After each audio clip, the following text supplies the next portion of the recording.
Bonjour. Eh bien, ce soir, dans le cadre du Festival de Nice, nous sommes heureux d'organiser le débat, le grand débat, le débat que tout le monde attendait, avec deux personnes qui ont écrit, je dirais presque les essais des années 2014-2015. D'abord, un essai très polémique, Le suicide français, un gros succès aux éditions Albin Michel, par Éric Zemmour. Et puis, un livre absolument superbe, Cosmos. Cosmos, par Michel Onfray.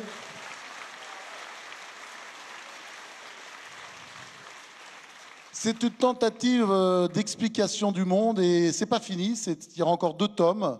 Enfin, c'est un livre magnifique, c'est également un grand succès, Cosmos, aux éditions Flammarion. Alors, bonsoir à tous les deux. On vous associe souvent. Parce que vous ressemblez, je ne pense pas que vous ayez les mêmes idées, d'ailleurs on va le voir sur des tas de sujets, on va le voir. Non, vous ne ressemblez pas physiquement non plus d'ailleurs. Mais vous vous ressemblez parce que vous êtes tous les deux teigneux et vous n'avez pas peur. Et c'est vrai qu'on vit dans une société, cette société française, est de plus en plus contaminée par une sorte de peur. Et j'en ai un exemple, par exemple, cette semaine, avec la une du Point, sur les Arabes.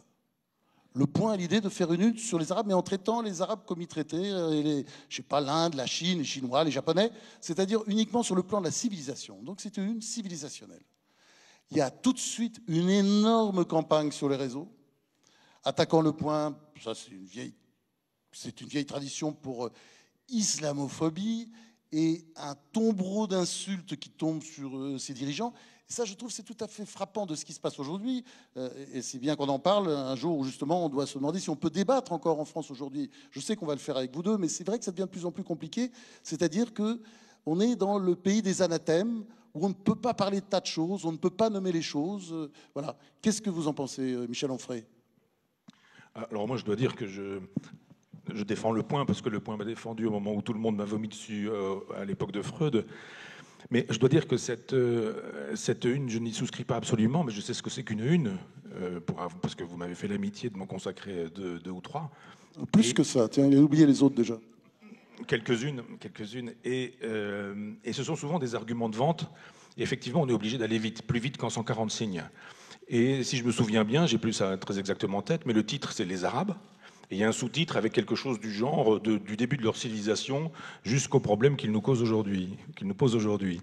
Et je trouvais que cette deuxième partie était quand même malvenue. On peut faire l'analyse de cette civilisation, de cette culture, dire ce qu'est le Coran, etc. Mais d'imaginer que les Arabes nous poseraient problème aujourd'hui, ça me paraissait quand même pas très subtil. D'autant que l'intérieur du dossier n'aborde pas du tout ce problème-là, que c'est très sérieux, que moi j'y ai appris des choses, qu'on y interroge un historien du Collège de France qui m'a permis de prendre des notes. Henri Laurence, qui est un grand spécialiste. Absolument. Moi j'ai pris quelques notes parce que je vais faire des lectures à partir de ce dossier, mais je veux dire que le dossier ne méritait pas cette une. Mais pourquoi est-ce qu'on n'a pas le droit simplement d'écrire ça? Moi, je ne me souviens plus tout à fait de la formulation. Parce que dire que les Arabes posent problème... Mais tout pose problème. Je veux dire, les Bretons, les Corses, les Normands, les Niçois. Non. On n'entend pas. Ça manque un peu d'humour à Nice, c'est le seul problème. Sinon, tout va bien. Non, mais ça mérite une véritable analyse. La différence entre les Arabes, les musulmans qui ne sont pas arabes. Enfin, je veux dire que c'est beaucoup plus subtil que ça. Et si on veut penser l'islam, il faut justement éviter les gros sabots. Il faut être subtil tout en essayant, c'est ce qu'essaie de faire Eric et moi aussi et quelques autres, je veux dire, d'être informé, de donner des faits, et puis d'éviter d'aller trop vite sur des sujets comme ceux-là. Alors, Éric Zemmour. Alors, ça marche? Oui, bien sûr. Tout marche. Alors, mon cher Michel, vous m'amusez beaucoup dans votre rôle de faux naïf, parce que je vais vous expliquer quelque chose de très simple que vous savez déjà et que vous faites semblant de ne pas voir. C'est que les journaux ont beaucoup de mal à se vendre, premièrement. Deuxièmement, il y a une rupture entre les journaux comme il y a une rupture avec les politiques, comme il y a une rupture avec tout ce qui incarne les élites, parce que ce mot est un peu un mot valise, et évidemment, il y a des élites autoproclamées, il y a des vraies élites. Bon. Mais manifestement, il y a dans la population le sentiment très fort, de plus en plus fort, et ça fait 6 mois que je me balade en France et je le vois grossir de jour en jour, que les élites ne parlent pas le même langage que le peuple et qu'ils ne veulent pas les mêmes choses que le peuple et qu'ils ne s'intéressent pas aux sujets qui intéressent le peuple. Et donc, les journaux font exactement comme les politiques. Il faut qu'ils rattrapent par la manche les lecteurs. Et donc, ils font des unes qui leur donnent l'impression qu'ils s'intéressent au même sujet qu'eux. Et que, quand il y a des problèmes, qu'il y a des sujets qui leur posent problème dans leur vie, eh ben, les journaux doivent essayer de leur dire « Mais vous voyez, nous aussi, on s'intéresse. » Mais vous êtes journaliste depuis très longtemps. Ben, c'est ce que fait la presse depuis toujours. Mais absolument. Là, mais j'ai pas fini. Vous n'êtes pas en train de découvrir la Lune pas un du peu, tout, non ah bon. Parce que c'est la deuxième partie qui a changé. Mais dans le cadre, l'Express, je fais exprès de citer l'Express parce que c'est le grand spécialiste de ça et je trouve que c'est les hebdos qui ont tous imité l'Express, je vais vous expliquer en quoi. Et dans le cœur des hebdos, alors là, on redresse, si vous voulez, le cœur des hebdos s'adresse, alors là, aux élites. Et on leur dit, vous voyez, on a fait une une un peu populiste, comme on dit aujourd'hui, mais dedans, on va expliquer aux gens que ce n'est pas du tout ce qu'ils croient et on va les rééduquer. Et du coup, ça donne des choses d'ailleurs plutôt intéressantes. Dans Le Point, il y a l'interview du grand spécialiste de l'islam. Henri Laurence, j'ai déjà donné le nom pour la... Pardon, oui, qui est remarquable. Oui, bien sûr, non, remarquable. Je ne plaisante pas du tout, elle est remarquable. Collège exemple, de France, lui, professeur au Collège de France. Par exemple, j'ai appris une chose, oui, j'ai retenu que le wahhabisme, qui est donc un littéralisme musulman, a pris son essor parce que les Arabes qui étaient vaincus depuis, en gros, l'expédition d'Égypte, on pourra en reparler des heures, se demandaient comment renaître, comment revenir à la surface, et se sont inspirés des protestants qui sont revenus au texte littéral. Donc vous voyez, j'ai appris ça, je l'ignorais, et j'ai trouvé ça passionnant. Mais tout ça pour vous dire qu'il y a une dialectique assez hypocrite, il faut bien le dire, qui est que, comme les journalistes traitent un peu par le mépris les préoccupations des gens, et que ça se voit dans les ventes, ils essayent de rattraper ce mépris par des unes un peu racoleuses. Je trouve qu'il y a une dialectique. Enfin, non, mais je ne veux pas la défendre, non, Le Point, mais Le Point est un des rares journaux. Pas Le Point en général, non, mais c'est un journal qui n'a pas de problème de vente. Il a toujours pris comme ça un parti pris, je parlais disons, en général. comment dire, subversif, oui, c'est ça, anticonformiste. Ça a toujours été le parti pris de ce journal. Conformiste. Oui, mais anticonformiste quand même, je suis désolé. Par rapport à d'autres titres, c'est certainement l'un des plus anticonformistes aujourd'hui en France. Ça dépend sur quel sujet. Mais on ne va pas discuter. Oui, d'accord. Juste un mot, on peut dire qu'un certain islam pose problème. Ce n'est pas exactement la même chose que dire les Arabes nous posent problème. Je pense que si vraiment on veut pouvoir... Michel. Alors là, vraiment, je pense que c'était pas l'idée du titre et c'était pas l'idée du journal et c'est pas ce que pense ce journal. Michel. Moi, j'y suis plus depuis 1 an et demi, j'y vais quand même souvent. L'idée que les Arabes pourraient poser au problème... Quoi, le sous-titre, l'idée que les Arabes... Je me souviens plus exactement du sous-titre, mais l'idée que les Arabes pourraient poser problème aux Français, mais c'est une idée absurde. C'est vrai que... c'est pas une idée absurde. Non, c'est ce qui fait problème. C'est là qu'il y a la différence. Excusez-moi. Non, ce qui fait problème. Non, ce qui fait, c'est une pratique religieuse. Non, Eric. pas du tout. Pardonnez-moi. Vous pouvez laisser passer Zemmour, s'il vous plaît, madame. Merci. Non, pardonnez-moi. Vous faites semblant de ne pas voir les choses. Il y a d'abord, quand Michel dit un certain islam, moi je veux bien. Enfin, lui-même explique, je l'ai vu faire la leçon, je jubilais devant mon écran à Alain Juppé, lui-même a expliqué qu'il fallait lire le Coran, donc il y a différents islams, mais il y a quand même un seul texte. Et dans ce Coran, comme Michel l'a très bien dit... Il y a des prélèvements possibles. Voilà, et pas les mêmes. Comme toujours. Ah oui. Comme toujours. Mais si on prélève parmi les sourates agressives et dangereuses, on n'a pas le même islam que quand on prélève, par exemple, la fameuse sourate issue du Talmud qui nous dit pas de contrainte en matière de religion. Ça fait 2 islams quand même. Non, mon cher Michel. Et assez incompatibles quand même. Non, et si. Non. Mais si on veut bien penser la chose, il faut... Ça ne fait pas 2 islams, pardonnez-moi. Si. Pardonnez-moi, pas du tout. Pour des tas de raisons. D'abord parce que, en islam, dans le Coran, le dernier texte est supérieur aux autres. C'est ce qu'ils appellent la règle de l'abrogation, premièrement. Et deuxièmement, de façon beaucoup plus conjoncturelle, le wahhabisme, qui est un littéralisme et qui donc s'applique et qui applique littéralement le texte, est en train de vaincre tous les autres. C'est ça l'époque. Et troisièmement, quand on parle arabe et musulman, je sais bien, évidemment, que tous les arabes ne sont pas musulmans et que Bah tous oui. les musulmans ne sont pas arabes. Il suffit d'aller en pays arabe. Non, mais merci. Et que tous les musulmans ne sont pas terroristes. Non, mais, merci. Non, merci. mais si on veut penser finement, il faut quand même éviter. Non, mais ça, c'est bien de le dire au départ. Non, mais d'accord. En plus, c'est pas gênant d'ailleurs. C'est bien de le dire au départ. On le dit. Mais maintenant, il faut nuancer dans la nuance. C'est-à-dire qu'il faut dire que le génie de l'islam et le génie arabe, et je dis ça sans ironie, c'est que l'assimilation se fait tellement bien que tous les musulmans s'identifient aux arabes. Et que pour un musulman, il est au moins de façon mythologique un arabe. Tout l'islam. Que ça soit un Pakistanais, que ça soit... Non, tout l'islam indonésien. Non. Mais dans l'imaginaire, cher Michel. L'imaginaire français. Non, pas du tout. Pas dans l'imaginaire français, justement. Pas du tout, dans l'imaginaire musulman. Eric, là, il faut laisser la parole à Michel un moment. Sur quel sujet? Parce que non, moi qu'on finisse là-dessus, et puis après on passera à la suite. Sur l'islam, c'est ce qu'il vient de dire. Oui, donc moi je pense qu'il faut effectivement considérer qu'il y a des islams et qu'on doit pouvoir récupérer un islam républicain. Mais il y a plein de... Non, mais...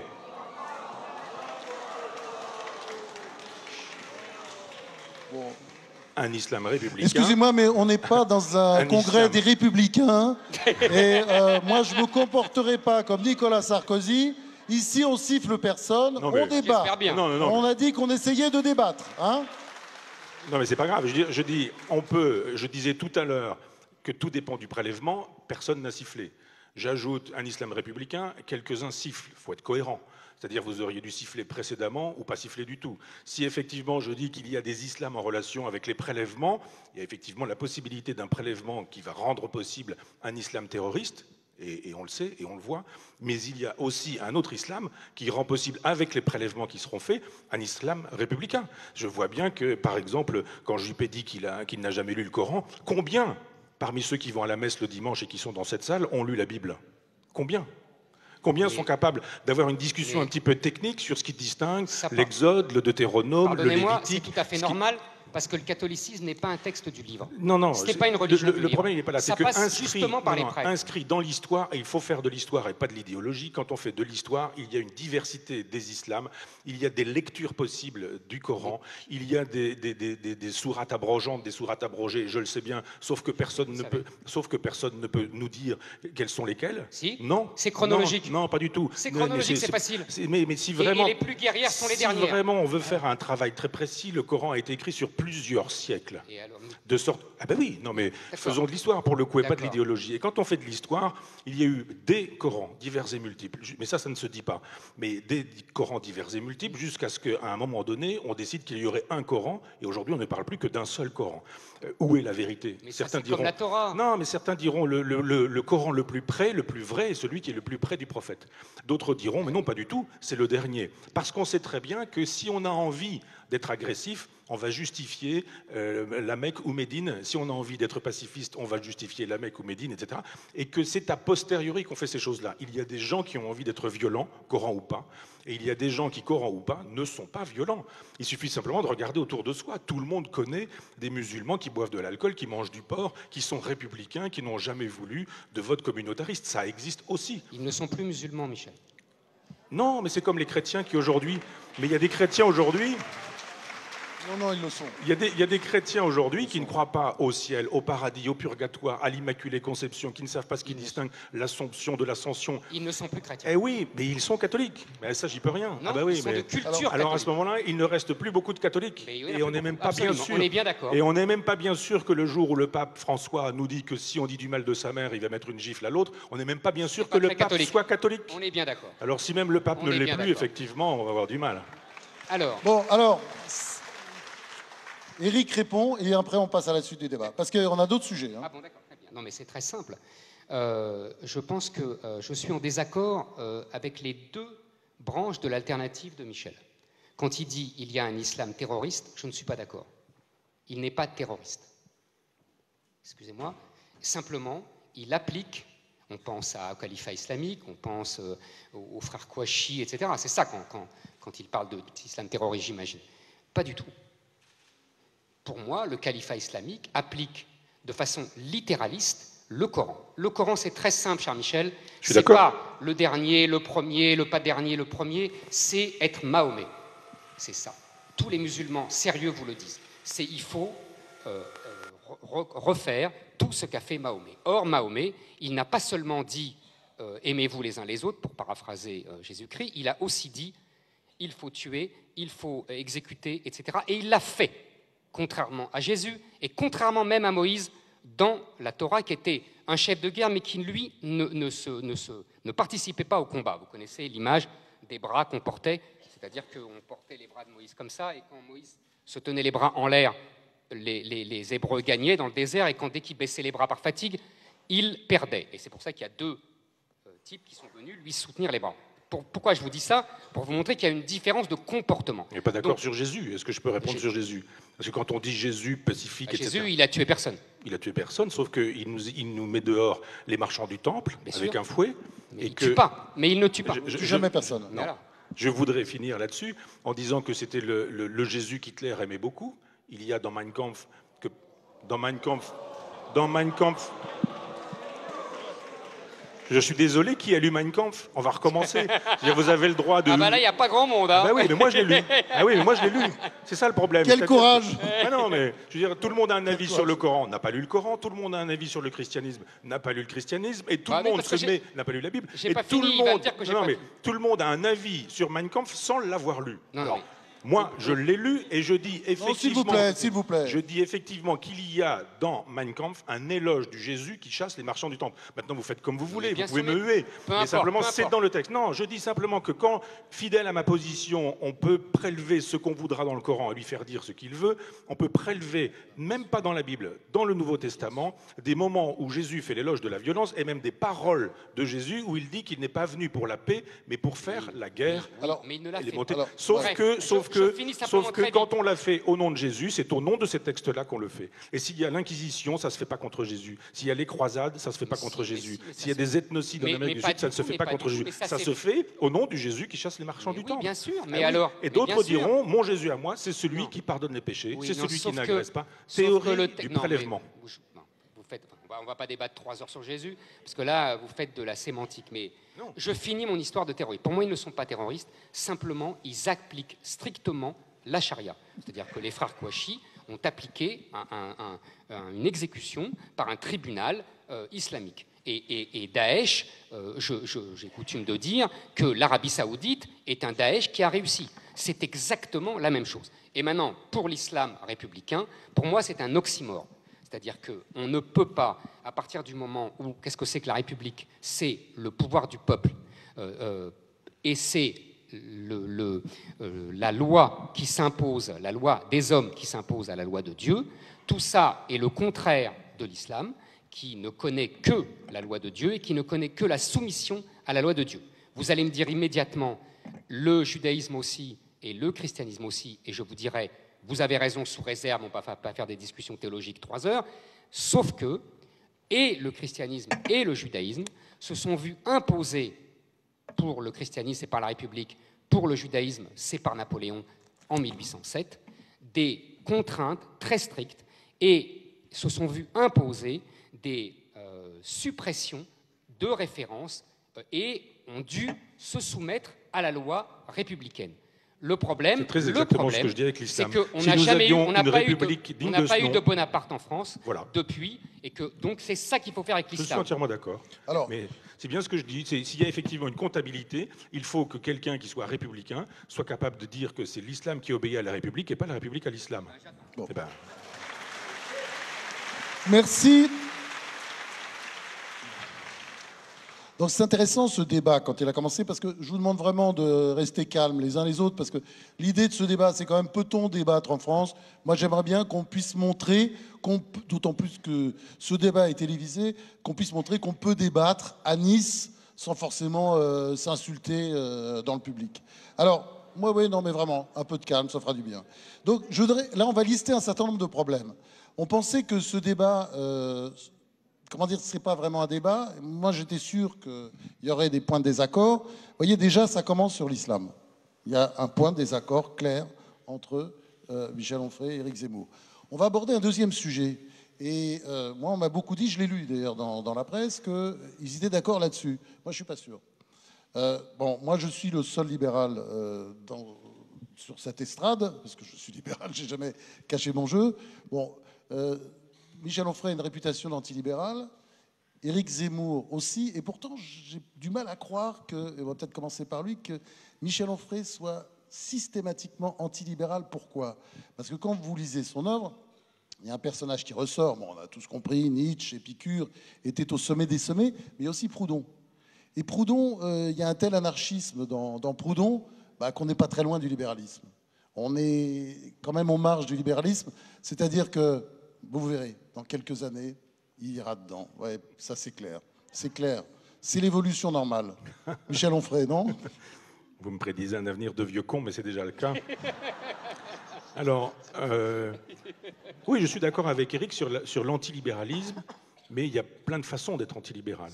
Donc on est d'accord sur l'idée qu'effectivement le libéralisme est une catastrophe pour la France. La France qui est un pays qui est dominé par une sorte de communisme mou, puisqu'il y a 57% de dépenses publiques, de dépenses d'État. On est quand même sous un régime de communisme mou que de libéralisme. Dictature libérale. Oui, enfin, ce qu'il y a de libéral dans un pays où il y a 7% de dépenses publiques. Enfin bon, ça c'est ma... Si, non mais je vais répondre à ça, c'est un sujet fondamental, j'allais en parler. Je vais définir mon libéralisme. Le libéralisme, le système dans lequel l'argent fait la loi. L'argent fait la loi. Donc c'est pas terrain, c'est à un moment où on nous dit c'est l'argent décidé. Ça tout le monde est contre forcément. Non, tout le monde est pour, mais dans les maisons d'édition, on voit bien aujourd'hui qui décide de la fabrication d'une couverture, qui décide d'un titre, les commerciaux, qui décide qu'un manuscrit va devenir un livre ou ne va pas devenir un livre, les commerciaux. Et même quand le directeur éditorial se met à penser comme un commercial. Est-ce qu'on va faire de l'argent avec ce livre ou est-ce qu'on va pas faire d'argent? Si on fait de l'argent, on le prend, c'est mauvais, pas grave, on fait de l'argent. Celui-ci, c'est génial, on va pas faire beaucoup d'argent. On va vendre 200 exemplaires, mais ça risque de marquer l'histoire de la littérature ou de la pensée. On ne le prend pas. C'est ça le libéralisme. Mais vous avez raison, comme il fonctionne actuellement, le libéralisme est une contrainte de chaque jour. Donc on a effectivement les inconvénients du libéralisme et pas les avantages du libéralisme. Alors mon libéralisme, effectivement, il passe par la communauté, la coopération, la mutualité, la fédération, ce qui n'exclut pas l'État, ce sur quoi nous nous retrouvons tous les deux, parce qu'il y a chez Proudhon, le dernier Proudhon, celui de théorie de la propriété, cette idée que l'État peut garantir l'anarchie. L'anarchie n'étant pas le désordre, entendons-nous bien, mais c'est presque la définition du libéralisme, ça, cette définition-là. Non, oui, bien sûr. Non, presque. Tout est dans le presque. Le libéralisme dira pas besoin d'État pour ça. Oui, mais quand il est caricatural. Il y a une main invisible. Quand il est caricatural, enfin, on peut pas. C'est plus. Enfin, oui, c'est. Raymond Aron n'aurait jamais dit ça. Bah, bien sûr. Enfin, je sais pas. Même Adam Smith n'aurait pas dit ça, d'ailleurs. Ah, pardon, excusez-moi. Mais là, on est entre nous. Donc, antilibéralisme, en tant que le libéralisme nous dit que c'est l'argent qui doit faire la loi. Donc aujourd'hui, l'argent fait la loi dans les hôpitaux, dans les écoles, dans les services publics, dans les campagnes, et on est d'accord là-dessus. Quand moi j'ai lu le suicide français, je me suis dit, évidemment, il a raison sur tous ces sujets-là. Il y a une espèce de destruction de la province, de destruction des campagnes. Ça n'est pas rentable. On ferme une ligne de train, on ferme une école, on ferme, etc., etc. Ça, c'est un massacre, me semble-t-il. Et si on veut aujourd'hui restituer l'État, il ne faut pas que l'État, ce soit celui qui ponctionne tout le temps, celui qui interdise tout le temps, qui nous dit vous allez vous habiller comme ça, vous allez manger comme ça, vous allez coucher comme ça, avec machin bidule un tel, mais pas avec tel autre, ou je ne sais quoi. Un État qui est en permanence présent pour nous dire ce qu'il faut faire personnellement. Donc je suis contre cet État-là. Et on peut partager ça avec les libéraux. Maintenant, je pense que l'État devrait garantir... Pardon ? Merci. L'État devrait garantir les libertés que nous devrions pouvoir construire sur le mode autogestionnaire. Mais le mode autogestionnaire suppose les Girondins, et nous sommes dans un vieux pays, d'accord avec Éric là-dessus aussi, dans un vieux pays jacobin, pour lequel la vérité de la Révolution française, c'est 1793. Ouais, nous sommes toujours dans une logique de guerre civile. Chez Éric, il y a quand même souvent un éloge de Robespierre qui, moi, personnellement, me fait toujours froid dans le dos. Mais bon... J'ai pas vu ça, moi. Ah, je l'ai lu. Mais Bonaparte était un ami du frère de Robespierre. Oui. Pardon. J'ai dit, Robespierre peut-être pas, mais en tout cas, Bonaparte était un des meilleurs amis du frère de Robespierre. Donc, voilà. Auguste, hein. Voilà. C'est à moi ? Bon. Alors, je vais essayer d'abord l'argent. J'entends bien ce que dit Michel. Je me méfie toujours un peu quand on attaque là-dessus, parce qu'en fait, autant que je me souvienne, j'ai toujours entendu que l'argent régnait. Vous savez, dans Moi je suis fou des Mémoires de Saint-Simon, et à toutes les pages, il explique que le règne de Louis XIV, c'est le règne de l'argent, et il explique que la plus grande honte qu'il ait connue, c'est quand le banquier Samuel Bernard a, au bras du roi, visité le chantier de Versailles, et que Louis XIV s'est transformé en guide, et que Simon se sentait humilié parce que le roi des rois se transformait ainsi en guide pour un banquier, un financier, infâme, etc. Donc, la domination de l'argent, c'est vraiment une constante, et en l'occurrence, c'est très chrétien. De la part de Michel, de dire ça, il montre bien qu'il est fondamentalement chrétien. Et c'est pas une insulte dans ma bouche, au contraire. C'est un chrétien qui ne se connaît pas encore, mais vous verrez. Et voilà, c'est ce que je veux lui dire. Et venant de moi, c'est encore plus savoureux. Alors, deuxièmement, le libéralisme. Alors, c'est une discussion sans fin, parce que moi, j'ai pas l'impression d'être anti-libéral, ça dépend des définitions. Si le libéralisme, c'est l'économie de marché, je ne suis pas anti-libéral. Si le libéralisme, c'est la possibilité, contrairement au régime communiste d'antan, de pouvoir créer sa petite entreprise et de pouvoir la faire grossir, je ne suis pas anti-libéral. Si c'est le libéralisme, c'est le fait d'avoir des relations libres, de permettre effectivement de pouvoir grossir avec pas trop de charges, j'y reviendrai, d'impôts, etc., je ne suis pas anti-libéral. Je vous rappelle que le modèle moderne du colbertisme, donc a priori du dirigisme, il revendiquait le mot, c'était le général de Gaulle, et qu'à l'époque du général de Gaulle, il y avait 33% de prélèvements obligatoires. C'est-à-dire aujourd'hui, je crois que même les États-Unis sont au-dessus. Donc c'est pour vous dire qu'on peut discuter longtemps de ça. Maintenant, si vous voulez, il y a eu un changement majeur qui est, moi je préfère d'ailleurs ce mot, les Anglais ont trouvé un très bon mot pour une fois, c'est la globalisation. Et non pas la mondialisation, qui est un mot idiot, puisqu'il y a une mondialisation depuis que Christophe Colomb a découvert l'Amérique. C'est grotesque. En revanche, la globalisation, on voit bien qu'il y a non seulement une mondialisation des échanges, mais aussi une globalisation idéologique. On voit bien que ça a un sens. Et là, Michel a raison, c'est cette globalisation qui a complètement chamboulé l'intervention de l'État, qui l'a réduit avec l'aide du dieu de France, c'est-à-dire l'Europe, qui a été, en l'occurrence, le bélier de cette globalisation. Je ne sais pas que j'étais venu pour passer en accusation. Mais...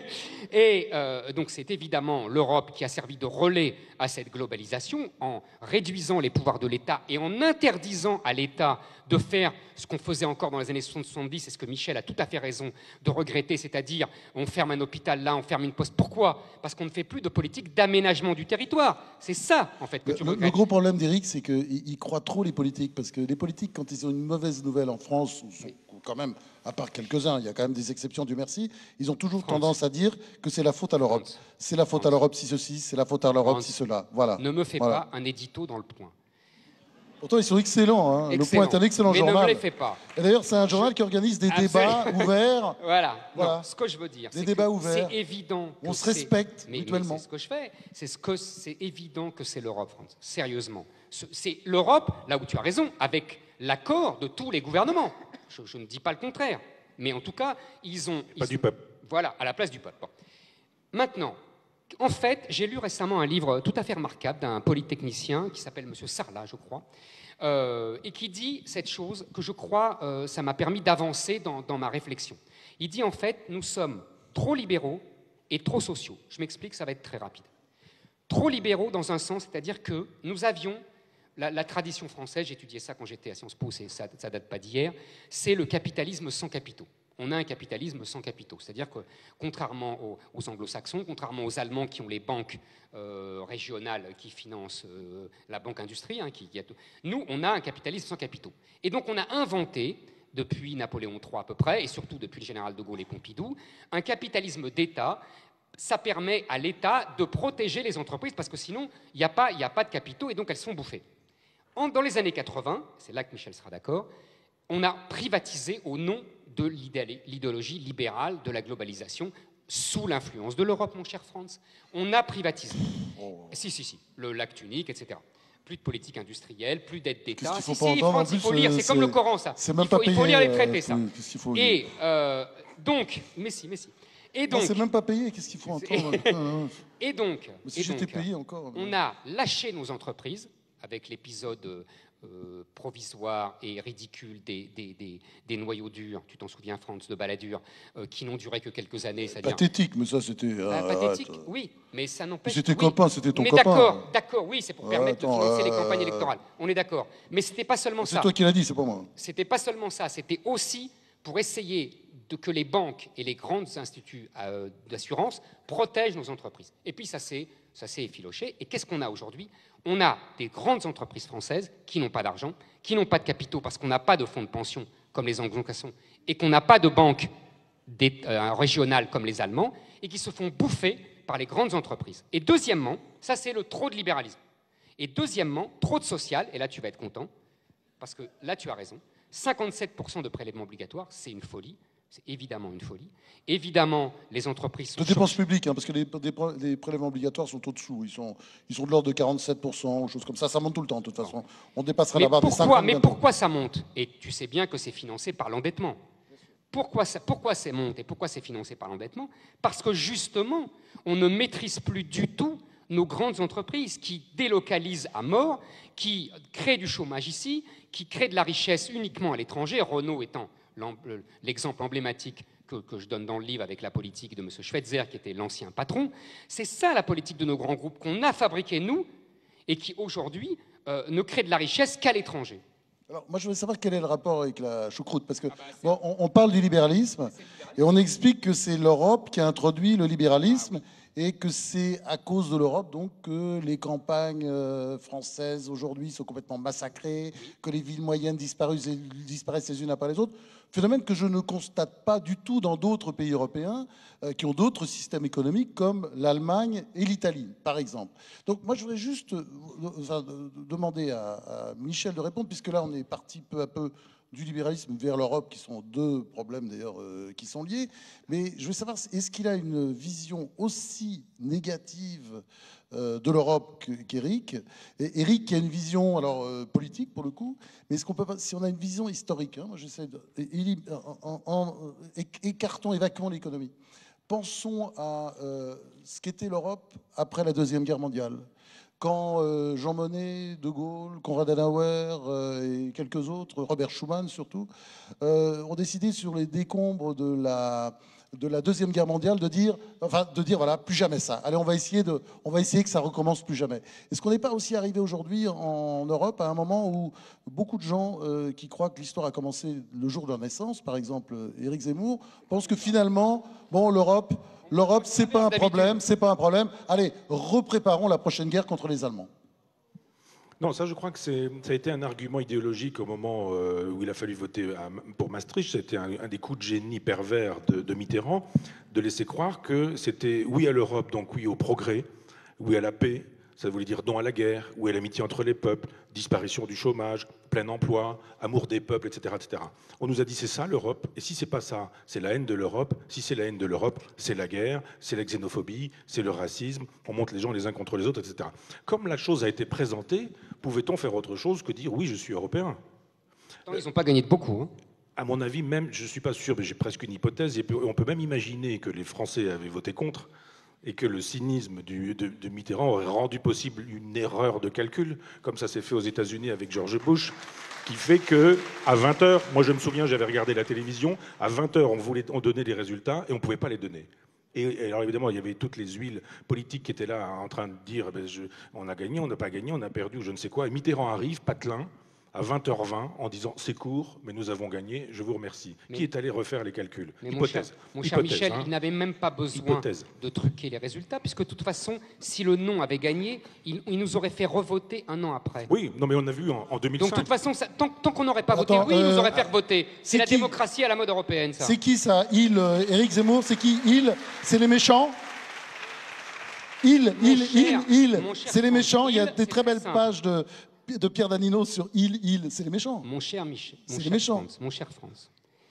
En 2005, lors du référendum, le second, que donc le non a gagné, il s'est passé deux choses.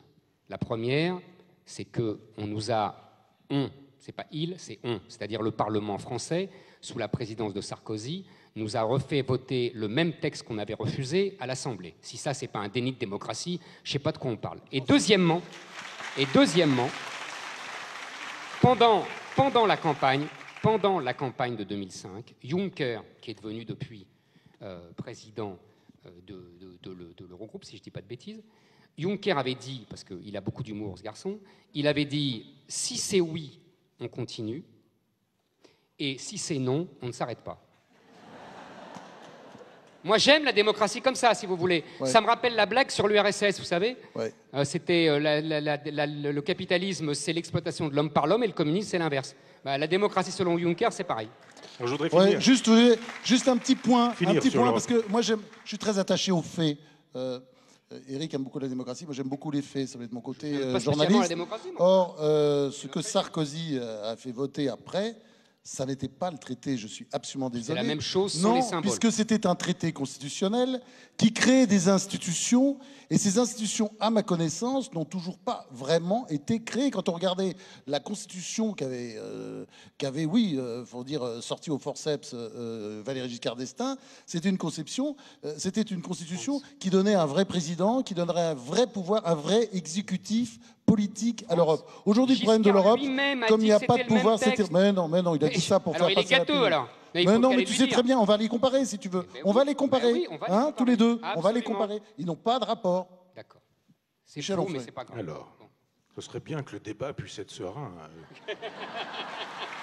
Et qu'on puisse dialoguer vraiment. Cool. Si vous permettez. Alors... Oui, sur la question de l'Europe, on nous a dit l'Europe, c'est ça. Si c'est pas ça, c'est la haine de l'Europe. Simplement, il aurait fallu qu'on puisse dire, mais il y a des façons diverses et multiples d'être européen, et je ne vois pas qui pourrait ne pas être européen. Moi, tous les amis que j'ai qui n'ont pas voté, et Eric l'est probablement aussi, il est européen, mais pas l'Europe libérale. Simplement, si l'Europe est libérale, c'est pas non plus une espèce de monstre qui fonctionne seul, c'est simplement parce que les pays libéraux ont fait de l'Europe l'Europe libérale. C'est-à-dire que si on vote et que la France vote et qu'elle est libérale, elle fabrique une Europe libérale. Et comme aujourd'hui, les gens qui vont au pouvoir de droite et de gauche sont des libéraux, de toute façon, on n'a que ça à nous proposer. Pardonnez-moi, vas-y. Et donc, on a bien vu, là pour le coup, on parlait des faits tout à l'heure, que ce qui a été promis à l'époque, quand on nous disait, s'il y a l'Europe, il y aura le plein emploi, la fin du chômage, l'amitié des peuples, la fin de la guerre, etc. Il y a eu depuis exactement le contraire. Augmentation du chômage, augmentation du racisme, augmentation... En France, mais on va regarder ailleurs, il faut regarder un peu. Regardez, sortez des frontières, regardez ce qui se passe à côté. On va sortir des frontières. On a vu ce qui s'était passé, et le truc habituel, c'était comme avec le communisme, c'est-à-dire s'il y avait du goulag, c'est parce qu'il n'y avait pas encore assez de communisme. Voilà. Et là, on nous dit si ça marche pas, regardez ailleurs, regardez l'Allemagne, pourquoi ça marche en Allemagne, pourquoi ça marche dans d'autres pays, pourquoi ça marche en Europe du Nord, pourquoi ça marche pas. Cool, on débat. Je vais être rapide là-dessus, juste en disant qu'on aurait dû dire que ça ne marchait pas. La preuve... En France. Bah oui, mais on peut faire. Et dans quelques autres pays, mais bien sûr. Je peux bon. D'abord, France, il ne faut pas mettre dans le même sac Jean Monnet et le général de Gaulle. Si, c'est tout à fait. Tu as dit des gens comme Jean Monnet et le général de Gaulle ont fait. Ils n'ont pas fait la même chose. Je ne les avais pas mis ensemble, mais pardon. Le général de Gaulle détestait Jean Monnet. Il estimait que c'était un agent de la CIA. Il n'était pas loin de la vérité, mais peu importe. Excuse-moi. Voilà. Je m'excuse. Bon. Deuxièmement... C'est même pas payé, il faut entendre des trucs comme ça. Oui, c'est embêtant. La réalité, c'est fou. Deuxièmement... la réalité, c'est la fantaisie. Non, c'est pas la fantaisie. Il était lié depuis la Première Guerre mondiale au service américain, et ce sont les services américains qui ont financé tous les mouvements pro-européens dans les années 46-47. Merci. Applaudissez. Oui, applaudissez parce que c'est la vérité. Et Sheila était un homme aussi. Oui, c'est ça. Bon. Enfin, la vérité. Je continue. Donc, il y a deux Europes. Et moi, je ne me plaçais pas sur la discussion avec Michel sur le libéralisme. Ça vient après, si tu me permets. Le début, c'est une Europe, les vieux débats de notre jeunesse, à tous. C'est Europe fédérale, Europe des États. Tu te souviens, on se souvient tous de ça. C'est la polémique entre le général de Gaulle et Jean Monnet, justement, et les démocrates chrétiens. En fait, l'Europe, au départ, c'est une idée démocrate chrétienne. C'est la volonté de l'Église et des démocrates chrétiens de refaire l'empire européen sur les ruines des États-nations qui ont été ruinés par les deux guerres mondiales. C'est ça l'origine. Et on a un type qui s'élève contre ça, c'est De Gaulle. Voilà tout. Attends. Et en fait, je vais grossièrement, on n'a pas 3 heures, mais c'est quand même ça. Et le résultat, c'est que les deux ont échoué. C'est là où je suis d'accord en partie avec toi. C'est que l'Europe fédérale a échoué, c'est le référendum de 2005, on n'en aura plus, et l'Europe des États a évidemment échoué. Et sur cet échec, ce double échec, il y a, sur cette ruine, si tu veux, des deux modèles qui auraient pu, après tout, se penser, tu vois, soit l'Europe des États à la De Gaulle, soit une Europe impériale avec une sorte d'empire, une espèce de nouveau Bonaparte ou de nouveau Charles Quint, etc. On aurait pu imaginer. Non, on a l'entre-deux qui est le pire. C'est-à-dire une espèce de désordre, de trucs ni fait ni à faire, dans lequel s'engouffre ce que tu appelles le libéralisme, c'est-à-dire le pouvoir des grandes entreprises, c'est-à-dire le marché qui domine tout, c'est-à-dire le droit. On ne parle jamais du droit, mais le vrai vainqueur de tout ça... T'es devenu Besancenot, là, maintenant, mais toi, pas du non? tout, mais pas du tout. Mais c'est un fait. Le droit européen est un scandale. Le droit européen nous a privés de toute souveraineté. C'est le vrai scandale, c'est le droit européen. Ce n'est même pas le marché. Hein? Et non mais il a raison parce que ah oui, moi je raison. fais des conférences depuis très longtemps et pour se faire applaudir par une assistance, et y compris à Nice, vous dites du mal de l'Europe ou des élites, ça marche très bien. Applaudissez. Michel. Je vais dire du mal de l'Europe et des élites aussi. Parce que on peut quand même dire qu'on veut l'Europe, qu'on veut l'État et qu'on repense l'État. Ah bah oui, mais c'est aussi...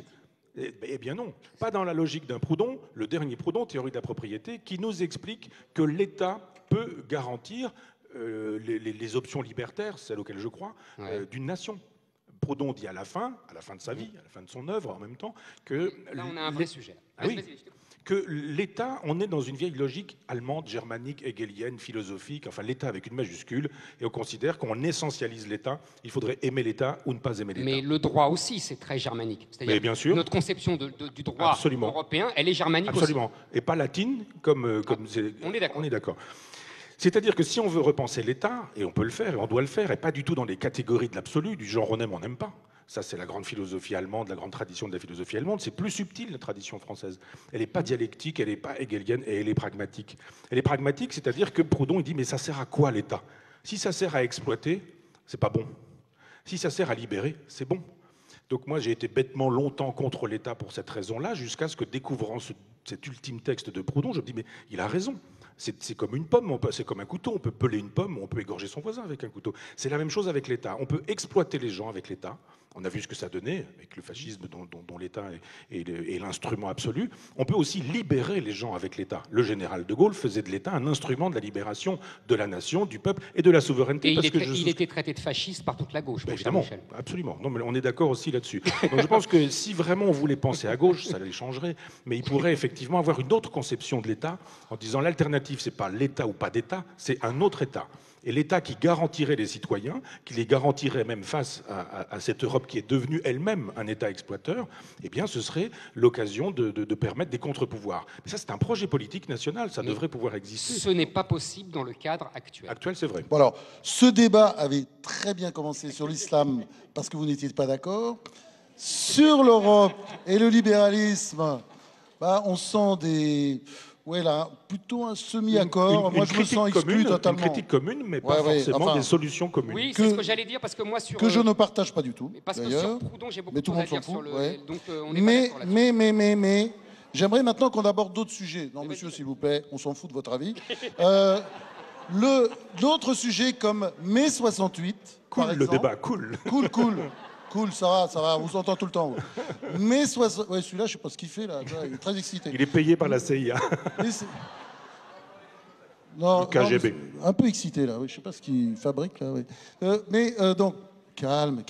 Alors, autre sujet, alors peut-être là de discorde, d'après ce que j'ai lu dans vos livres différents, mai 68.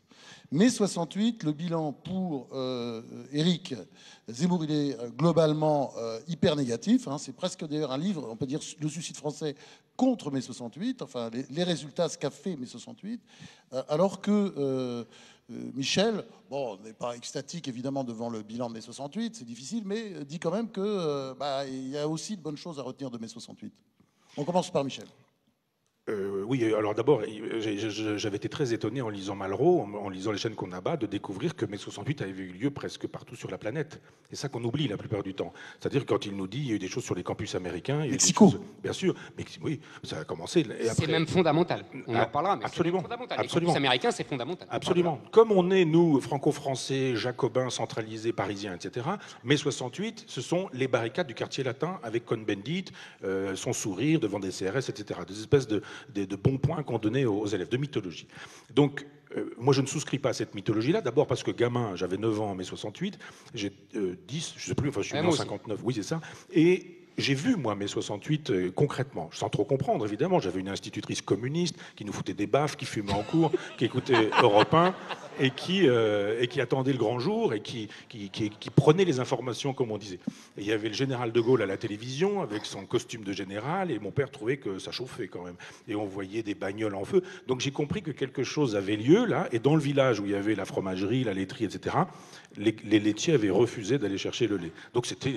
Donc mai 68 a eu lieu pas seulement à Paris, mais dans la totalité de la France. Pas seulement dans la totalité de la France, mais en Europe. Pas seulement en Europe, mais dans le monde entier. Ça veut dire que pour le coup, penser mai 68 à partir de Paris, c'est une erreur.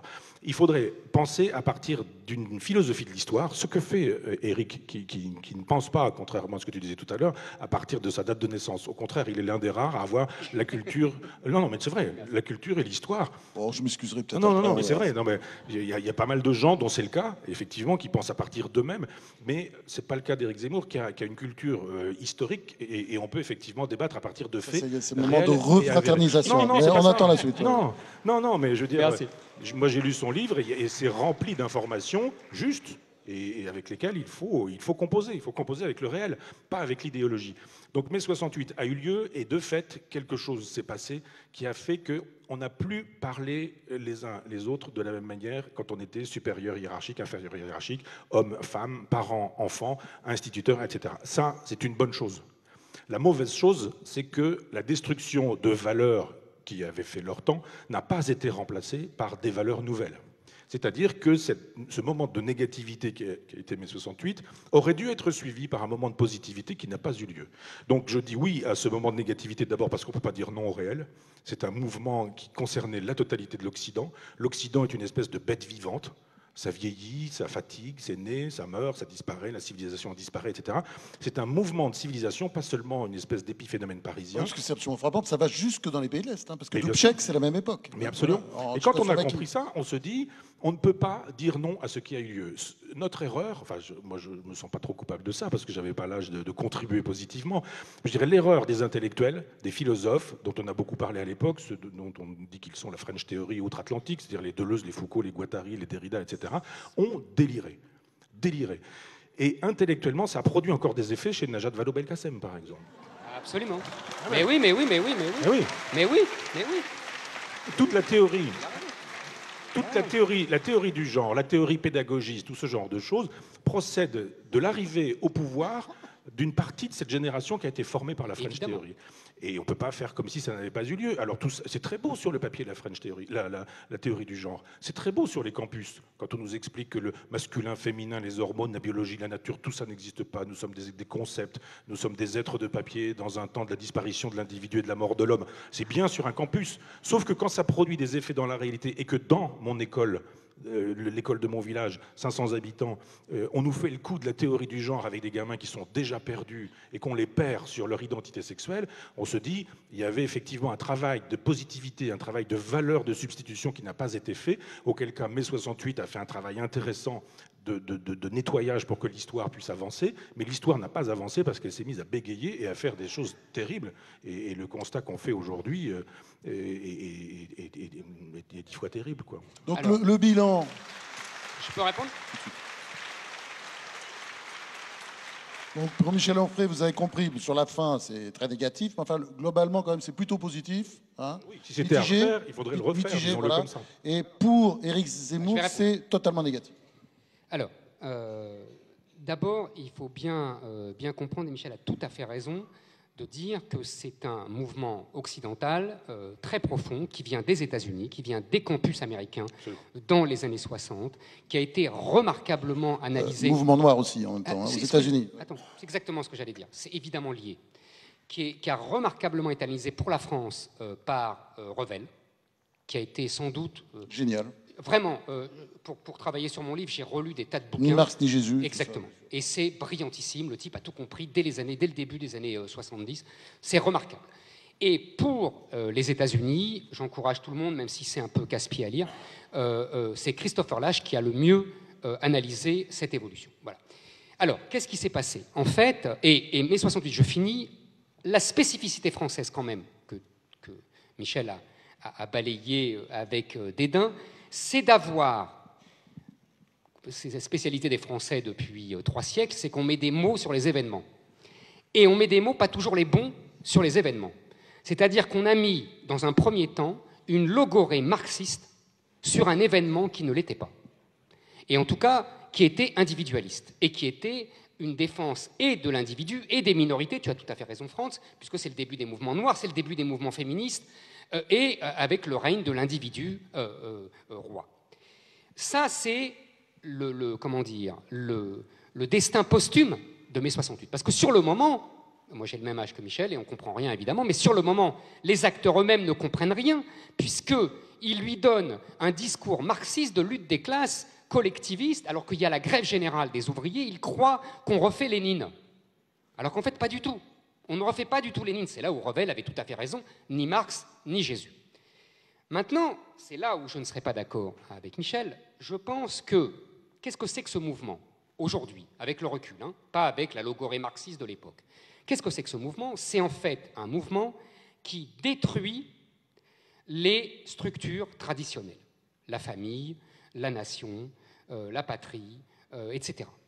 L'Église. En fait, c'est le 2e épisode de 1789. C'est ça, c'est fondamental. Le 2e épisode, c'est la suite et fin. Sauf que, tant qu'il y avait l'affrontement qui a occupé tout le XVIIe siècle, tout le XVIIIe siècle, tout le XIXe siècle, entre cette poussée de l'individualisme émancipateur que défend Michel, et les résistances des structures traditionnelles, église, famille, etc. Il y avait une dynamique, il y avait une dialectique, il y avait quelque chose de très positif, parce qu'en fait, il y avait des structures traditionnelles qui tenaient bon et qui assuraient la continuité historique de la civilisation, et puis il y avait cet individu qui essayait de se cogner comme ça et qui essayait de s'émanciper de tout ça. Je crois qu'à partir de mai 68, les structures traditionnelles sont définitivement mortes. Et que c'est ça notre catastrophe. Notre catastrophe, c'est que l'individu émancipé est tout seul. Et donc, ce n'est pas, contrairement à ce que dit Michel, des délires de la déconstruction, ce n'est pas, je suis d'accord sur, ça va de Deleuze à Najat Vallaud-Belkacem, ça c'est vrai, mais ce n'est pas des délires, c'est simplement l'individu roi que tu valorises, mais qui est devenu fou parce qu'il est tout seul, parce qu'il n'a plus de structure traditionnelle pour le contenir. Et c'est pour ça qu'il y a un capitalisme fou que tu dénonces, et c'est pour ça qu'il y a un consumérisme fou, et c'est pour ça qu'il y a un féminisme totalitaire qui se transforme en théorie du genre. Mais ce n'est pas un délire, tu comprends? C'est simplement le bout du film. Oui, mais...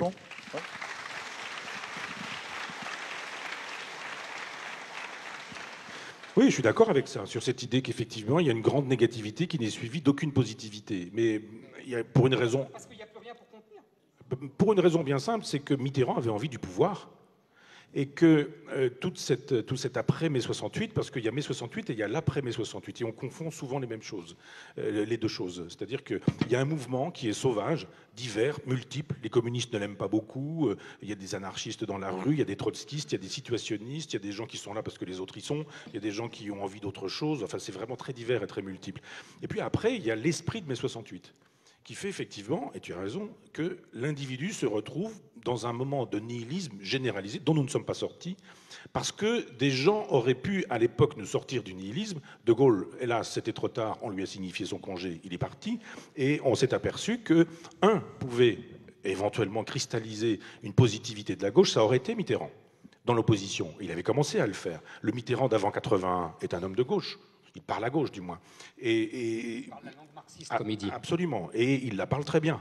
Absolument. Il le dit lui-même, d'ailleurs. Mais oui. Et on aurait pu imaginer que, fédérant l'écologie, le féminisme, le désir d'une autre pédagogie, etc., il ait une positivité s'il avait aimé la France, s'il avait aimé la République, s'il avait aimé non pas le pouvoir pour le pouvoir, mais le pouvoir pour faire quelque chose.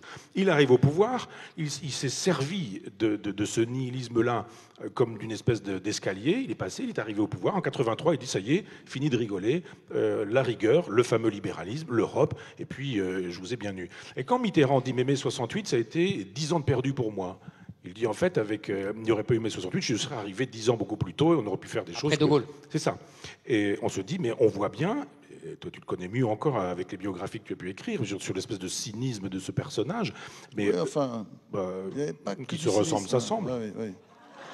Mais moi aussi, je sais faire applaudir une salle. Non, mais je veux dire, il va regretter d'être venu, France, en fait. Et on voit comment le personnage n'avait rien à faire de la gauche, rien à faire de la République, rien à faire de Jaurès, rien à faire du peuple. Beaucoup à faire de l'Europe.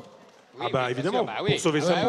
Pour sauver sa peau. Non, mais il avait des convictions. Mais lui il aurait pu parce qu'il fait des. Il avait des convictions d'ailleurs. Il y avait des gens bien avec lui. N'oublie pas, Mitterrand, c'est cet homme malade qui tient à peine debout et il a besoin, avant de partir, de faire 2 discours, l'un à Strasbourg, l'autre à Berlin.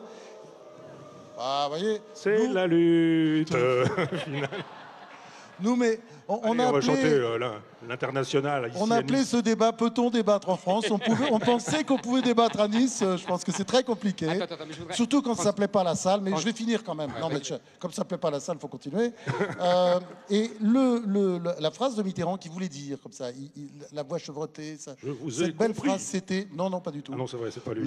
C'est une phrase d'ailleurs prophétique pour Éric. Je donne mon corps à Le la France. nationalisme, c'est la guerre. Et c'est faux. Voilà. Et Mais c'est ça, une phrase fausse. c'est pas une phrase de cynique. C'est une phrase Ça n'est fausse. pas une phrase de cynique. C'est quelqu'un qui en a bavé pendant la guerre, comme Mais c'est une plein de phrase gens fausse. qui en ont soupé pendant la guerre. Alors, voilà. Bon, je voudrais alors, répondre parce que juste un mot parce que moi je voudrais qu'on aborde un autre sujet. Très bien, Je d'accord. suis pas du tout d'accord avec lui. Enfin. Non, mais vraiment, Moi, je crois au grand homme. Hein. Et je crois au grand homme de gauche aussi. Moi aussi, je crois au grand homme. Et Mitterrand était un très petit homme. Moi, je crois au grand homme, mais... Bon. Mais je crois en l'occurrence que Michel se trompe et que on peut faire le procès de Mitterrand, mais c'est pas le sujet. Je vais pas du tout me placer sur ce plan-là. Au moins, on se ferait applaudir. On peut Non, mais justement, je vais pas le faire. Justement, je vais pas le faire. Mitterrand, les je élites, pense que l'Europe... Mitterrand a exploité ça, oui, avec cynisme, oui, mais il est largement dépassé par ce mouvement. Non, mais vraiment, j'en ai pour 2 phrases. Je voulais dire simplement que c'est là la contradiction que Michel ne veut pas voir de lui-même. Il ne peut pas dire qu'il est favorable à ces mouvements émancipateurs qui détruisent les structures traditionnelles. Enfin, comment ne pas l'être? Mais moi, je ne suis pas favorable. Bah attends, les mouvements féministes, obligés. Non. Bah attends, t'as vu comment les femmes étaient traitées? Mais elles n'étaient pas maltraitées du tout. C'est un mythe. C'est un mythe. Elles n'avaient même pas le droit d'avoir des carnets de chèques. Voilà. Fallait demander au mari. Heureusement que Giscard est passé par là. C'est terrible comme cet argument-là. Non mais c'est extraordinaire parce que cet argument revient en boucle. Mais tout le monde s'en fout. À l'époque, personne n'a de carnet de chèques. Les ouvriers sont payés à la semaine. Enfin, mais vraiment. Et c'est pour ça que je... Laisse-moi finir. Allez, après, les femmes à la cuisine. Les femmes à la cuisine. Mais les femmes ont toujours travaillé, France, voyons. Au Moyen-Âge, elles sont déjà sur les marchés. Arrête avec cette caricature à la Françoise l'héritier, c'est bon. Donc je continue. Je pense que ces mouvements émancipateurs que vous soutenez tous les deux et qui ont détruit les structures traditionnelles ont été les idiots utiles de ce capitalisme que tu vomis. C'est-à-dire que tu ne peux pas défendre les uns et attaquer les autres. Il faut choisir. Soit tu es toi aussi l'idiot utile de ce capitalisme-là, soit simplement tu dis « Ah bah oui, il aurait peut-être fallu réfléchir avant ». Tu veux dire on envoie les chars contre les femmes et les noirs, c'est ça Non, non, mais je résume. Sérieusement. Non, sérieusement 2 minutes. Non, sérieusement 2 minutes parce que c'est important. C'est important. Je pense, c'est pour ça que je citais tout à l'heure Christopher Lasch, Christopher Lasch explique très très bien comment le capitalisme américain, dès les années 20, a utilisé et le mouvement des suffragettes féministes, et s'est servi des psychanalystes et des psys en tout genre pour détruire le patriarcat ouvrier, pour faire des ouvriers des machines à taylorisme et pour que les gens deviennent des consommateurs. Je veux dire, c'est vraiment important. L'analyse de Christopher Lasch est brillante et elle ne date pas de mai 68, elle date des années 20. Et les années 60 ont été que la conséquence de cette action-là. C'est pas là on n'est pas dans la caricature et j'essaye d'être le plus honnête possible. Et c'est pour ça que je dis, il faut choisir. Soit on dit bravo ces mouvements émancipateurs, et je peux comprendre, vous voyez, je peux comprendre. Mais on ne vient pas après me dire « Ah, c'est horrible ce capitalisme consumériste et exploiteur ». Non, il faut choisir. Réponse de Michel. Alors, je persiste à dire qu'il fallait ces mouvements émancipateurs, que le statut des femmes était quand même catastrophique avant. C'est pas vrai, mais c'est un mythe, ça. On va pas refaire... Tu crois que c'est pas catastrophique aujourd'hui d'avoir 10 journées en une? Enfin, ah non, mais je dis pas ça. Alors, non, arrêtons avec le sort des femmes. Juste... Bah si, quand même. Je veux dire, si, l'avortement, la contraception, la possibilité de divorcer, la possibilité de... La contraception n'existait pas. Pas passer sa vie à se faire frapper par un mari qui aurait tous les droits. Non, non. Ça, là-dessus, c'est impossible de ne pas souscrire. Enfin, le problème, il n'est pas là, il est que dans... Mais c'est des lieux communs idéologiques. Non, mais pour répondre à ta remarque, il y a un mouvement d'émancipation qui n'est pas suivi par une positivité. C'est ça mon problème. Et c'est pas parce que la positivité n'a pas suivi qu'il faut critiquer le mouvement de négativité ou le moment de négativité. Je veux juste dire que l'après-mai 68 aurait dû permettre aux leaders de gauche, à des leaders de gauche, que ce soit Georges Marchais, que ce soit Mitterrand ou que ce soit Robert Fabre à l'époque, chacun dans son domaine, ou d'autres encore, ça pouvait être Alain Krivine dans le paysage politique de l'époque, de dire que fait-on de positif? Il y a des valeurs à gauche. Il y a des valeurs à gauche qui font qu'on doit pouvoir proposer pour le travail, pour la famille, pour la patrie, s'il ne faut pas prendre ces instances-là, pour l'école, pour le rapport à son propre corps. On aurait pu, à l'époque, avoir des individus, parce qu'il y avait des gens qui pensaient, qui étaient des pragmatiques. Je songe à Chevènement, je songe à Badinter. Voilà des gens qui étaient capables à l'époque d'avoir... Mais ils n'étaient pas d'accord. Hein. Non, mais parce que, pour des raisons bien simples, c'est que Mitterrand a fait de l'électoralisme comme aujourd'hui à gauche, voulait être élu, quand il a été élu, voulait être réélu, et n'a rien eu à faire de la France, de la République, de la trace dans l'histoire. Non, je pense qu'un grand homme de gauche, c'est pas quelqu'un qui veut être élu et réélu. Mais ça dépassait Mitterrand, ça dépassait tout ça. Ça l'a dépassé parce que ça faisait bien son affaire. Tout à l'heure, tu t'es moqué très judicieusement, et ça a agacé Franz, et j'étais d'accord avec toi, quand tu as dit on nous fait exactement comme le communisme, si ça marche pas, c'est qu'il faut plus de communisme. L'Europe, si ça marche pas, c'est qu'il faut plus d'Europe. Et tu fais la même chose. Tu nous dis, si mai 68 n'a pas marché, c'est qu'il fallait encore plus de gauche. Non, j'ai pas dit ça. Non, j'ai pas dit ça. Simplement, non. ça ne marche pas. Je le redis en une phrase, je dis, il y a eu un moment... Il y avait plus de contraintes. La contrainte, c'est bien. C'est tout. C'est ça qu'il faut apprendre. Et comme on a détruit toutes les contraintes... J'ai pas dit le contraire. Non. J'ai dit qu'on pouvait. Le moment de négativité était nécessaire. La preuve, il a eu lieu. Je dis juste. Ça c'est un providentialisme. Non. Ça c'est tout est bien.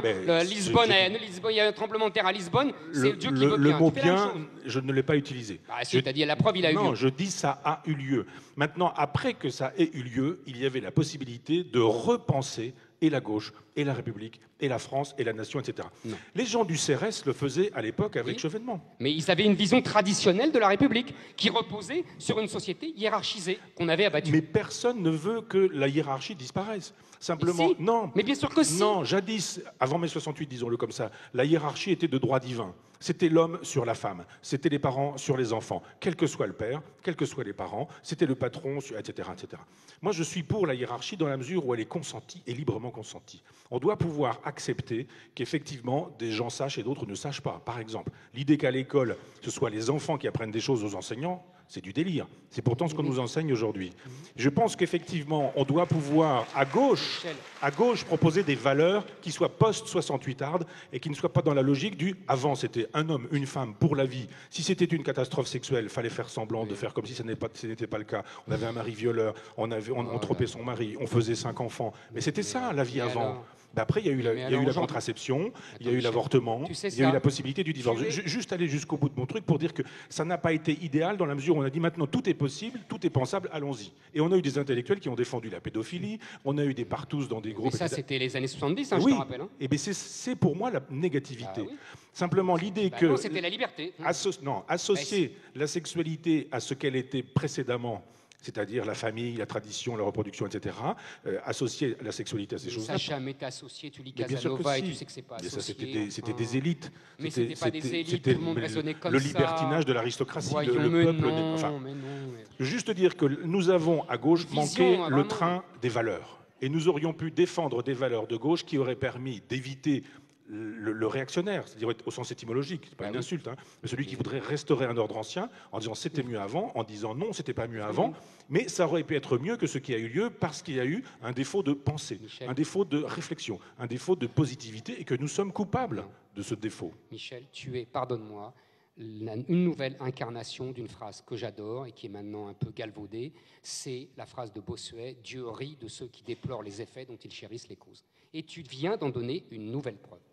Mais non, je persiste à croire que les valeurs sont encore à construire. Moi, je n'ai pas fait mon... Mais des valeurs, elles ne se construisent pas. Elles sont le produit des siècles de civilisation. Elles ne se construisent pas comme ça. Justement, c'est une transition pour... là, on arrive à la fin de ce débat. Qui a été... Ah oui, c'est vrai qu'on reste... On serait bien resté toute la soirée, mais il y a un concert, l'opéra, voilà, il a toute une vie et on est obligé de respecter. Alors voilà, donc la question pour terminer. Moi, j'ai juste envie une question sur l'avenir. Comment vous le voyez, l'avenir? Évidemment, on ne pourra pas épiloguer pendant des heures là-dessus, mais bon, il y a Michel qui est pessimiste, au fond, qui a une vision très pessimiste de l'histoire. De l'autre côté, Éric est pessimiste, mais je ne suis pas sûr qu'il le soit tant que ça, c'est-à-dire il est très pessimiste. Alors, on commence par qui?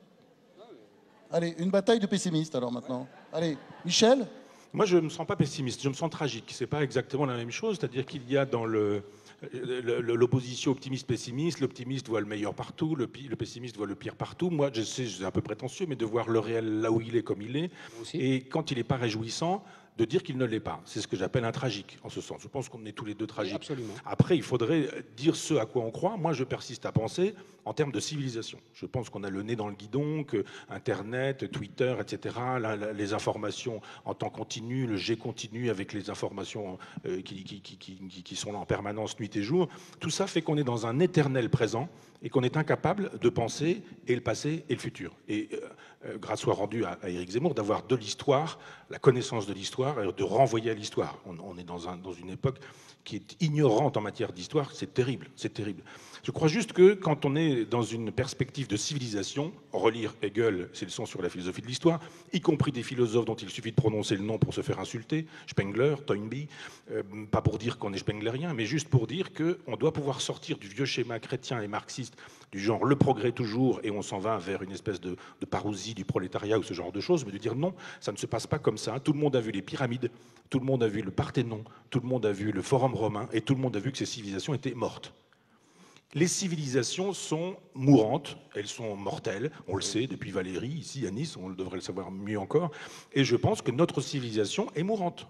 Alors je ne dis pas c'est bien, c'est pas bien, on devrait faire ceci pour conjurer, il faudrait revenir à des valeurs anciennes ou je ne sais pas quoi, je dis juste qu'il y a un constat qui s'effectue et qui fait la démonstration, après on va pas rentrer dans le détail, mais que le judéo-christianisme a eu lieu, qu'on peut en faire une date de naissance en disant voilà Constantin, début du IVe siècle, avec une espèce de montée jusqu'au XIIe siècle, par exemple. Quand on voit le nombre des monastères cisterciens qui se construisent au XIIe siècle, on se dit il y a une grande vitalité chrétienne. Simplement, ça s'en va, ça disparaît doucement, et là nous sommes en queue de comète.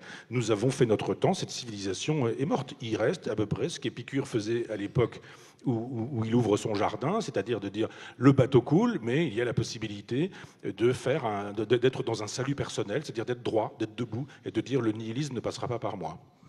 Eric. Alors,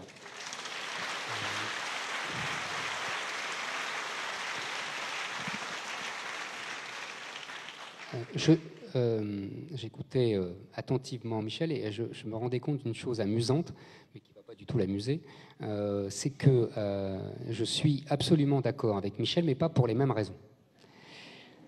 C'est-à-dire qu'effectivement, je suis moi aussi un esprit un peu tragique, qu'on caricature en pessimisme. Mais simplement, je sais que l'histoire est tragique et que voilà. Deuxièmement, t'es pas très joyeux non plus. Hein. Non, je peux être joyeux aussi, mais bon. En revanche, et je pense aussi que notre civilisation est en train de mourir. Maintenant, contrairement à Michel, je ne pense pas que ce soit notre civilisation judéo-chrétienne qui meurt. Je m'explique en 2 mots, c'est très simple. La civilisation judéo-chrétienne, elle est morte depuis longtemps. Elle a été tuée depuis le XVIIe siècle par justement l'avènement du cartésianisme, de l'individualisme, de la raison, qui s'est émancipée de Dieu. Hein, le fameux mot de Nietzsche, Dieu est mort, qui ne veut pas dire, mais Michel le saura 10 fois mieux que moi, l'expliquer beaucoup mieux que moi, qui ne peut pas dire que Dieu est mort, mais que Dieu est en train de mourir justement dans l'esprit des gens, et que c'est pour ça que la civilisation est en train de changer. Cette civilisation qui reposait sur, je disais l'individu, sur la science aussi, hein, sur le règne de la... Pardon ? Sur le règne de la science. Oui, de la laïcité, madame, absolument, c'est lié aussi, c'est-à-dire une séparation de la religion et de l'État. Cette société, donc, née au XVIIe, dans l'esprit de Descartes, et qui continue comme ça à s'émanciper avec les Lumières, avec le XIXe siècle, avec Victor Hugo, avec le XXe, etc., etc. C'est cette civilisation-là qui, pour moi, est en train de mourir. On a tous les deux, pas pour les mêmes raisons, mais tous les deux moqué la théorie du genre, on a tous les deux dénoncé le consumérisme fou, on a tous les deux dénoncé l'individualisme fou. C'est l'aboutissement, pour moi, de cette civilisation-là que je décris. Et c'est pour cela, et c'est là mon point de désaccord avec Michel, c'est pour cela que, paradoxalement, je suis moins dur avec la gauche, parce que je pense que Mitterrand et d'autres que tu conspues se sont ralliés à un nouveau modèle parce que leur modèle républicain de gauche que tu défends n'est plus opérationnel, tout simplement parce que c'est désuet. Et que, en gros, je pense, pour répondre précisément à ta question, que nous sommes sortis de cet univers qui est né sur les ruines des guerres de religion. C'est-à-dire comment on empêche les guerres de religion, c'est avec tout ce que j'ai dit, la laïcité, la technique, l'individu, la rationalité, etc. Et que nous revenons aux guerres de religion. C'est-à-dire que nous avons fermé une parenthèse et qu'aujourd'hui, pour des raisons positives et des raisons négatives, les raisons positives, c'est le besoin de spiritualité, c'est le besoin qu'on n'est pas qu'un consommateur, qu'on n'est pas qu'un producteur. On voit bien partout, l'islam n'est pas le seul pour redémarrer à notre discussion du début, mais ce besoin de spiritualité va aussi s'accompagner d'affrontements terribles entre religions. Et que je pense que c'est là que nous allons. Petit mot de la fin, l'un et l'autre. Un petit mot de la fin, non? Tu veux? Petit mot de la fin? Court, hein? Ça va? Ouais. Pas de mot de la fin? Les affrontements, je ne sais pas. Ça, je n'ai pas d'idée là-dessus. C'est pas impossible. Je suis toujours très étonné. Mais plutôt étonné aussi parfois dans le bon sens, c'est-à-dire quand on nous dit tout est catastrophique, l'islam nous guette, ils sont tous là, ils veulent mourir, etc. Ça fait 2 ou 3 jours que je suis à Nice.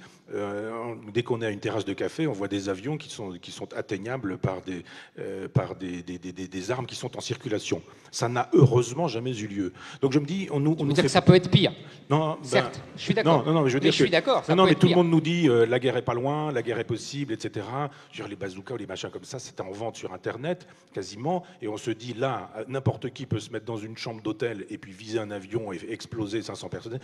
C'est fort heureusement, entendons-nous bien, ça n'a pas eu lieu. Donc je me dis à un moment donné, l'idée de la guerre civile peut être agitée comme un fantasme. Je me dis juste qu'il y a des attentats, c'est trop. Il y a un régime... C'est pas un fantasme pour moi. Non, j'ai dit il y a. J'ai pas dit on fantasme sur l'idée qu'il y aurait des attentats. J'ai dit il y en a.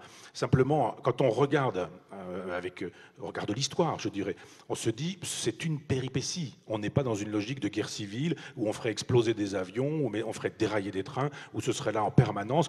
Alors on peut dire on n'y est pas encore. C'est ça. Oui, moi je pense pas forcément je ne pense pas forcément qu'on y aille. Je pense que ça se fera plus en douceur. Je pense qu'on y va tout doucement. Ça sera plus en douceur. Le mot de la fin, c'est quoi? Oui, je pense qu'on y va tout doucement. Et d'une certaine manière, on pourrait peut-être conclure sur quelqu'un auquel on est souvent associé. Le roman de Michel Houellebecq est très intéressant parce qu'il montre comment les choses se font en glissant doucement. Pas forcément avec la violence, mais simplement avec ce dans quoi les Français ont quand même aussi pas mal excellé, la collaboration. Et je trouve qu'il y a parfois des façons de mettre en évidence la collaboration. On regarde, Eric et toi, France, vous aurez probablement les chiffres, mais c'est quoi la collaboration en 40? C'est quoi la résistance? 1%, 2%, quoi. Exactement. Voilà, c'est rien du tout. C'est rien du tout. Voilà. C'est ce que j'allais dire. Oui. Donc il n'y a pas besoin, et c'est une guerre civile. Entre collaborateurs et résistance, c'est une guerre civile. Après, on est dans l'hypothèse concernant le déroulement de l'histoire.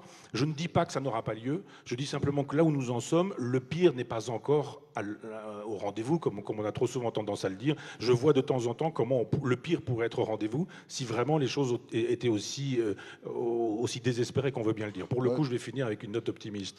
Moi, j'ai envie de finir avec une note d'humour. Hein. Les prédictions sont très difficiles toujours. Surtout pour l'avenir. Surtout en ce qui concerne l'avenir. Hein. C'est une vieille blague anglaise.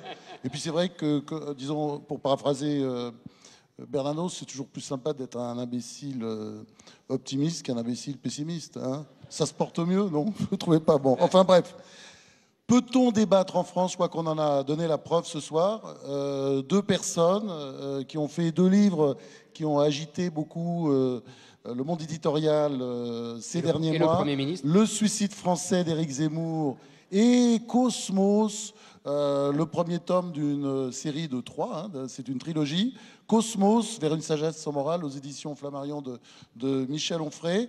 En tout cas, voilà, ils ont démontré tous les deux, et je les en remercie, qu'on peut ne pas être d'accord, et Dieu sait si vous n'êtes pas d'accord sur beaucoup de sujets, et puis en même temps, discuter en se respectant. Merci à vous. Merci. Merci. Merci.